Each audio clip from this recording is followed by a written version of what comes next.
जय राजपूताना, जय माँ भवानी। आज हम आपको बताते हैं महाराजा भोज का इतिहास। महाराजा भोज बहुत ही प्रतापी और बहुत ही विद्वान राजा थे। अल्प आयु में सिंहासन ग्रहण किया उन्होंने। महान राजा भोज चारों ओर से शत्रुओं से घिरे थे। उत्तर में तुर्कों से, उत्तर पश्चिम में राजपूत सामंतों से, दक्षिण में विक्रम चालुक्य, पूर्व में युवराज कलचुरी तथा पश्चिम में भीम चालुक्य से उन्हें लोहा लेना पड़ा। उन्होंने सबको हराया। तेलंगाना से तेलप और तिरहुत से नगे देव को हराने में एक मशहूर कहावत बनी। कहा जाता है, राजा कहाँ राजा भोज, कहाँ गंगू तेली। ये उन्हीं की कहावत है। कई इतिहासकारों ने बोला है कि इनका राज्य केरला तक फैला हुआ था। कुछ विद्वान मानते हैं कि महान राजा भोज का शासनकाल 1010 से लेके 1053 तक रहा। राजा भोज अपने काल में कई मंदिर बनवाए। राजा भोज के नाम पर भोपाल में के निकट भोजपुर बसा है।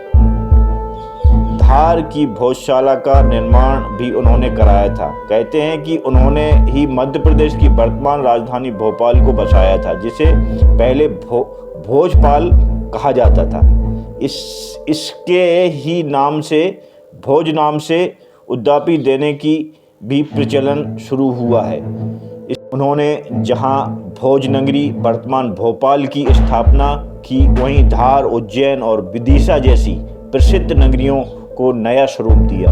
उन्होंने केदारनाथ, रामेश्वर, सोमनाथ, मुंडेर आदि मंदिर भी बनवाए, जो हमारी प्रसिद्ध संस्कृत की धरोहर है। राजा भोज ने शिव मंदिर के साथ ही सरस्वती मंदिरों का भी निर्माण किया। राजा भोज ने धार, मांडव तथा उज्जैन में सरस्वती कंठ भरण नामक भवन बनवाए थे, जिसमें धार में सरस्वती मंदिर सर्वाधिक महत्वपूर्ण है। एक अंग्रेज अधिकारी सी लुआर्ड ने 1908 में धार के सरस्वती मंदिर का नाम भोजशाला लिखा था। पहले इस मंदिर में मां बग्गा देवी की मूर्ति होती थी। मुगल काल में मंदिर परिसर में मस्जिद बना देने के कारण यह मूर्ति अब ब्रिटेन में म्यूजियम में रखी गई है। मोहम्मद गजनी से राजा भोज ने सोमनाथ मंदिर तोड़ने का बदला लिया था। गुजरात में जब महमूद गजनबी 1971 से 1030 ईस्वी में सोमनाथ का मंदिर ध्वस्त किया, तो इस इतिहासकार ने लेनपूल के अनुसार यह दुखद समाचार शिव भक्त राजा भोज तक पहुंचने में कुछ सप्ताह लग गए। तुर्की के लेखक गजदिजी के अनुसार उन्होंने इस घटना से सूक्ष्म होकर सन 1026 में गजनबी पर हमला किया और यह क्रूर हमलावर सिंध के रेगिस्तान में भाग गया।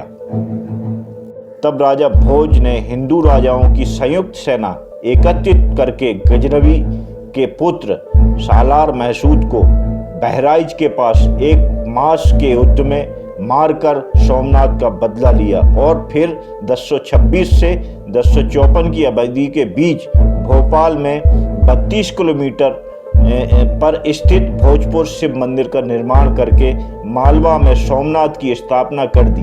विख्यात पुरातत्व अनंत बामन काणक्कर ने अपनी पुस्तक में glory of the Parmar Raj of मालवावे कोदंड कार्य के आधार पर तुर्कों पर भोजराज की विजय की पुष्टि की है।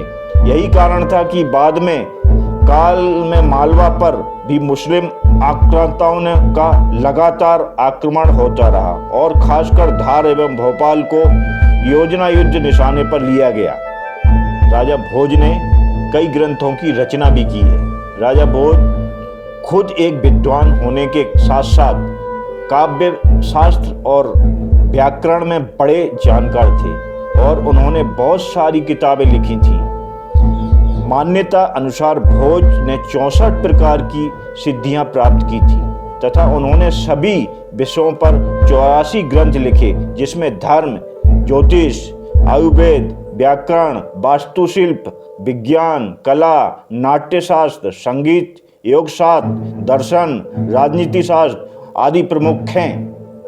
उन्होंने संस्मरण, सूत्रधार, सरस्वती, कंठाभरण, सिद्धांत, संग्रह, राजकर्तंट, योग सूत्री, विद्या, विनोद, युक्ति, कल्पतरु, चारु, चर्चा, आदित्य, प्रताप, सिद्धांत, आयुर्वेदिक, सर्वस्त्र, श्रृंगार, प्रकाश, प्राकृत, व्याकरण, कूर्मशक, श्रृंगार, गंजरी, भोजचप्पू, कल्पकर्तरु, तात्व प्रकाश, शब्दानुसार, राजकृतांत आदि ग्रंथों की रचना की थी। महाराजा भोज से जुड़ी हुई सिंहासन बत्तीसी की दिलचस्प कहानी है। ये थे महाराजा भोज का इतिहास। कई लोग मानते हैं राजा बहुत बल तो रहता था, उनके पास में बुद्धि नहीं रहती थी। जिस लोगों को ये मानना है कि राजा बुद्धि नहीं रहती थी और विद्वान नहीं रहते थे, तो राजा भोज का इतिहास उठाकर देख लें।